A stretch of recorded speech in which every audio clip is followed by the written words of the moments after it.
For several years now, I have constantly emphasized the fact that there are a whole lot of resources out in the community that can assist citizens and individuals with any kind of problem that they are having, be it health-wise, psychological problems, physical problems, emotional problems, economic problems, financial problems, what have you.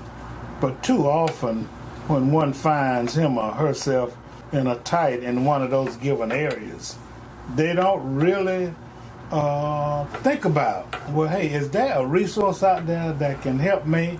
And today, I'm pleased to be able to bring you a resource that can help in certain areas that could be very, very useful to a lot of people. This is a call to action. A call to action. I'm your host, Alex Habersham, and I'm just more than a little pleased to be interviewing Miss Kimberly Robinson, better known as Kim, and she's a prevention coordinator with a company called Hodac.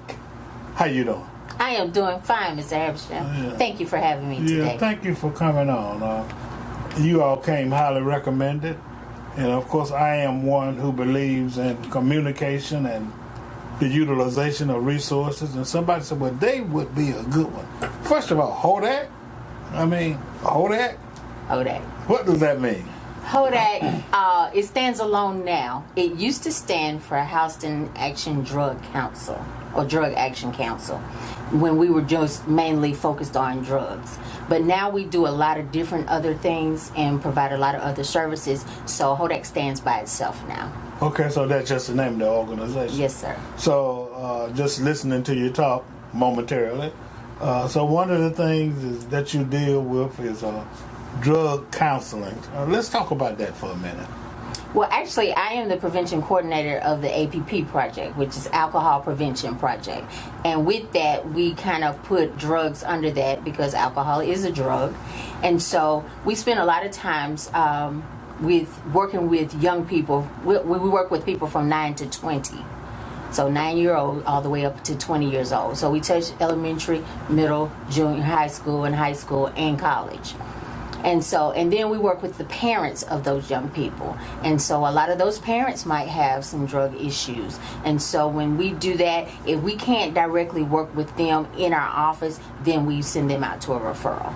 Okay, so when you work with these 9-year-olds to 20-year-olds, then what you're trying to do is to apprise and educate them on the ills, in your instance, of alcohol? Alcohol and other drugs, okay. Kind of under the umbrella of ATOD, alcohol, tobacco, and other drugs. Okay. And we go into the middle schools in Peach County. We have been in one of the middle schools over the last 2 years working with the 6th and 7th graders because we found out after doing a needs assessment that Fort Valley was the area that we needed to target. And the onset for drugs and alcohol in Fort Valley was 11 years old. And so when working with them, we work with them. Say that when you said the onset? The onset of the... That's when they start? Yes, sir. Wow, at 11? At 11, yes, sir. Oh, okay. What kind of signs should a parent look for, to detect if in fact a child is prone to being involved in that or is already, experimenting with that? Well, one of the signs you may look for is, because alcohol is a depressant, you will look for maybe those depressive activities. Sleeping a lot, not really wanting to eat, the changing of friends, going from a vibrant person to maybe looking at the whole gothic type with the black fingernails, wow. Maybe their grades slipping, not wanting to participate in family activities, wanting to isolate, withdraw themselves. A young person or older person may not want to be involved in anything, whereas they were once the student council president. Now all they want to do is just go home, making excuses to go to school, a lot of truancy. And so those may be some of the red flags that you would look for for the onset. It could go for a lot of different risky behaviors, but alcohol is one of those areas. Yeah. Now, how should a parent kind of address that? Because one of the things that I said in my introduction is that what one should look for when they are faced with a situation that they don't know much about, there are resources out there, and I say it all the time. I preach. That's funny. I teach in the correctional system. Yes, sir. And, and I talk to these guys, the residents of the halfway houses, about the available resources. So, would you suggest that to parents when they don't quite know, should they take the child somewhere to go get him or her tested, or just how should that be handled? Call your office or somebody else's office? Well, it would be a great thing to call our office, and you can reach us at 78953-5675, or we have 3 helplines that you could call. That number is 1-800-338-6745. And the reason why that is important is because we actually do have parents that bring their children to our office just to drug test them. Yeah, and then we need more of that. So when you come go with me, let me check you out to see what's wrong with you. And because one of the programs that we work with is with the juvenile system, we actually we go to criminal court as well as diversion court, and we actually see a lot of the nurses that come in and out, and they do the actual urinalysis as well as the hair follicle testing. Now, have these programs these methods of addressing these situations, tell me some of the things you do with them and what seems to be the most effective way to kind of deal with it? Well, actually, the program that I work with, again, is the APP program, Alcohol Prevention. We have 3 strategies that we try to address this issue with. The first strategy is the prevention education. That's where we go into the middle schools and work with the 6th and 7th graders with a Project Northland, which is the program that we use. And it's a stepstone project. So it goes to 6th grade, 7th grade, and then 8th grade. We normally don't mess with the 8th graders because they have another program called Champs. So we kind of stick with the 6th and 7th graders. Then the second program we use is where we tie in with, we have gotten a buy-in with our law enforcement. And so we work with the Sheriff's Department, the City Police, and we work with them on what we call party patrols. And that helps us kind of address the whole party scene at the college level, as well as with the parents, because we do coffee with a cop, we do cookie with a cop, so that we draw the community in to work with the cops and the police officers so we can debunk the myth that every cop is wrong. Absolutely. And so that helps us. We were able to get a social host ordinance passed with the City of Police, which kind of fills the gaps where the law does not cover a lot. So what it does, it makes whoever hosts a party for kids or teens or young people and alcohol is present, it makes them liable. And so if someone doesn't come after them criminally, they can come after them civilly. Right. And so with that comes under party patrol. We're able to spend a lot of time. We do a lot of things with them. We were also able to help them advertise, which is our third strategy we use, which is Positive Social Norms Campaign. That's where our T-shirts come in, our billboards, all of our printed materials, where we have seen a great reduction because of that. Well, that's really good. Now, I don't want people from North Mississippi calling you, because I'm sure that with a program such as yours, people will be interested if it applies and participate.